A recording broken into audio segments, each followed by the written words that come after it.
यूरोपीय विमानन company Airbus ने अपने A320 सीरीज के विमानों में सॉफ्टवेयर अपग्रेड करने के लिए दुनिया भर में अपने करीब 6000 विमानों को ग्राउंड करने का फैसला किया। इससे भारत, अमेरिका समेत कई देशों में हवाई यात्रा पर असर पड़ता दिखा। देश की प्रमुख एयरलाइंस इंडिगो, एयर इंडिया और एयर इंडिया एक्सप्रेस ने भी शनिवार को बड़े पैमाने पर सॉफ्टवेयर अपग्रेड का काम शुरू किया। इस प्रक्रिया के चलते कुछ उड़ानों में देरी और कुछ मामलों में कैंसिलेशन भी देखने को मिले। हालांकि इंडिगो और एयर इंडिया ने दिन भर में एक भी उड़ान रद्द नहीं की। DGCA के ताजा आंकड़ों के मुताबिक भारत में संचालित 338 A320 फैमिली विमानों को सॉफ्टवेयर अपग्रेड की जरूरत है, जिनमें से 270 विमानों में अपडेट पूरा हो चुका है, यानी 90% से ज्यादा फ्लाइट अब सुरक्षित कॉन्फ़िगरेशन में है। एयरबस 320 का जो मामला आया है बहुत ही सीरियस मामला है एंड ऑब्वियसली पूरी दुनिया में इससे बहुत उथल पुथल हो गई है और सेफ्टी से रिलेटेड मामला है।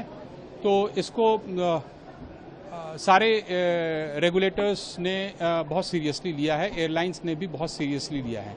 तो सबसे पहले तो आपको मैं ये बता दूं कि ये जहाज़ जो है एयरबस 320 ये फ्लाई बाय वायर एयरक्राफ्ट है। इसका मतलब ये है कि पायलट जो कॉकपिट में होता है, ठीक है, तो यहाँ पर वो जब कंट्रोल कॉलम्स को या किसी भी सरफेस को मूव करना चाहता है तो वो कंट्रोल्स को मूव करता है। उस मूवमेंट को हम इलेक्ट्रिकल सिग्नल में बदल करके और फिर इलेक्ट्रिकल वायर से हम कंट्रोल सरफेसेस में लेकर जाते हैं, इसीलिए इसे बोलते हैं फ्लाई बाय वायर।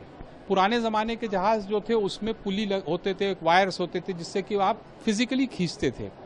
तो ऑब्वियसली अब इनको इलेक्ट्रिकल सिग्नल में बदलना, फिर मूवमेंट में बदलना, ये काम कंप्यूटर्स करता है, ठीक है। एयरबस 320 में दो मेन कंप्यूटर्स हैं, उनको इलैक 1 और इलैक 2 बोलते हैं। ELAC basically elevator aileron computers is ELAC, okay.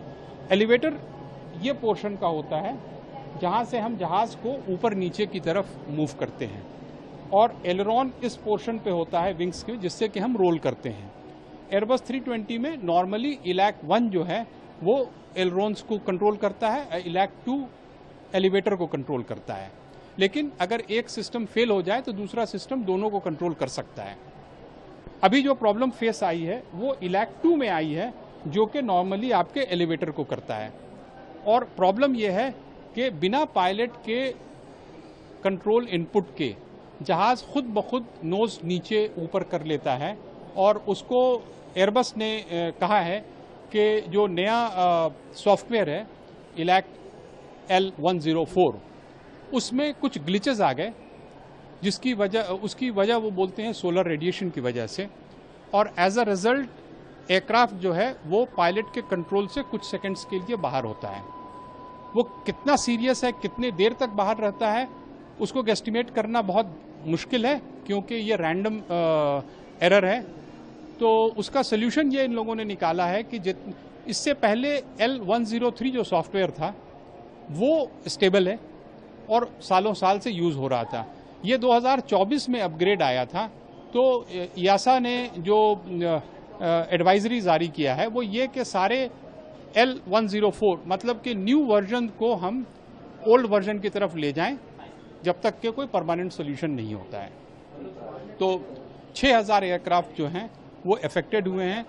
Indigo के 195 एयरक्राफ्ट और एयर इंडिया के भी बहुत बड़ी फ्लीट की तादाद। तो वो जहाज़ जिसमें कि पुराना सॉफ्टवेयर लगा हुआ था वो तो इफेक्ट नहीं हुआ है। तो 50% aircraft that has been affected, other aircraft जिसमें कि हमने सॉफ्टवेयर अपग्रेड किया है। तो इस अपग्रेड करने के लिए एयरक्राफ्ट को ग्राउंड करना होता है, उसके सॉफ्टवेयर को डिलीट करना होगा और फिर नए सॉफ्टवेयर को लोड करके और फिर उसको टेस्ट वेरीफाई करके उड़ाया जाएगा। तो उससे पूरे दुनिया में जो है फ्लाइट्स में डिले हो रही है, और ये सेफ्टी के बिना पे हो रही है। तो आई थिंक पब्लिक जो है उसको एक्सेप्ट करेगी, और ये एयरलाइंस के ताकत से बाहर है कि वो इस डिले के बिना में फ्लाइंग कर ले। इस समस्या और सॉफ्टवेयर अपग्रेड की वजह से हवाई अड्डों पर 60 से 90 मिनट की देरी देखी गई, लेकिन परिचालन में किसी बड़े व्यवधान की खबर नहीं है। एयर इंडिया एक्सप्रेस ने अपग्रेड के चलते 4 उड़ानें रद्द की। DGCA ने शनिवार को एयरलाइंस के लिए एयर वर्दीनेस डायरेक्टिव जारी करते हुए निर्देश दिया कि सभी प्रभावित विमानों में अपग्रेड 30 नवंबर सुबह 5:29 तक हर हाल में पूरा किया जाए। अभी जो प्रॉब्लम को हमको डेमोन्स्ट्रेट करना है उसमें किसी तरह की खराबी का पायलट को इनपुट नहीं दिया गया है। ठीक है, अब देखिए जहाज ये अगर अपने से ये जहाज अगर इस तरह से, अब आप देखिए गौर से कि अगर जहाज इस तरह से ये कर ले, अब बताइए कितनी डेंजरस सिचुएशन हो गई। अब आप जमीन की तरफ चले जा रहे हैं, ठीक है, तो पायलट क्या करेगा, वो इसको कंट्रोल को ऐसे कर करके ऊपर की तरफ खींचता है ना, तो ताकि हमारा जो ये प्रॉब्लम है वो सॉल्व हो जाए। लेकिन अगर कंप्यूटर ने इसको टेक ओवर कर रखा है तो पायलट के कंट्रोल को वो ओवरराइड कर देता है। ये प्रॉब्लम है फिलहाल। ये कार्रवाई तब शुरू हुई जब ईजा और एयरबस ने ये चेतावनी जारी की कि हाल में सामने आए एक मामले में पाया गया सोलर रेडिएशन के कारण कुछ A320 विमानों में मौजूद एलिवेटर एलरॉन कंप्यूटर के फ्लाइट कंट्रोल डेटा में दिक्कत आ सकती है। उड़ान नियंत्रण प्रणाली में किसी भी अनचाहे पिच मूवमेंट को गंभीर माना जाता है, खासकर टेक ऑफ और लैंडिंग के दौरान। एक तो अहमदाबाद का क्रैश हुआ था, उसमें सारे लोग खत्म हो गए थे, तो ऐसी स्थिति में तो बहुत आसान होता है कहना कि पायलट की गलती है।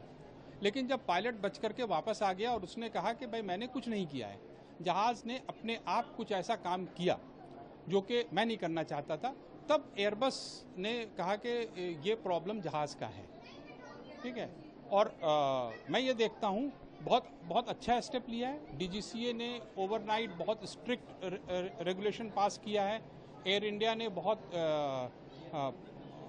प्रोएक्टिव हो करके अपने जहाज का सॉफ्टवेयर्स को अपग्रेड कराना शुरू कर दिया है, विच इज़ अ वेरी बहुत अच्छी चीज़ है। इस चीज़ को आपके व्यूअर्स को एक्सप्लेन करने के लिए जो सबसे अच्छा तरीका है वो ये है कि मैं जो अपना रेप्लिका कॉकपिट है बैठा करके और जहाज में बैठा करके आपको हम एग्जैक्ट एक्सपीरियंस देंगे कि इस प्रॉब्लम से क्या क्या हो सकता है और उसको पायलट कैसे निपट सकते हैं। क्योंकि ये जो इलैक कंप्यूटर है ये हमारा ब्रेन है, फ्लाइट कंट्रोल को ये सारे इनपुट्स देता है और उसके जो फॉल्ट, उसमें अगर कोई कमी या फॉल्ट हो जाए तो उसको वो बताता है पायलट को। मतलब कि अगर ब्रेन में ही आदमी की अगर दिक्कत आ जाए तो फिर वो इंफॉर्मेशन प्रोसेसिंग ख़राब हो जाती है। तो it's a very serious matter. Jet blue जो अक्टूबर 30 में इसका जो एयरक्राफ्ट में ये इंसिडेंट हुआ था वो 35,000 फीट पे था, उसने 100 फीट लूज़ किया, 7 सेकंड तक पायलट के कंट्रोल में जहाज़ नहीं था और 15 लोगों को बहुत चोट आई। तो ये उसकी किस्मत थी कि वो टेक ऑफ नहीं कर रहा था या लैंड नहीं कर रहा था, वरना ये बहुत कैटास्ट्रोफिक मिस्टेक हो सकता है। अपग्रेड के पूरा होने के बाद सभी प्रभावित विमान नए सुरक्षित कॉन्फ़िगरेशन में आ जाएंगे।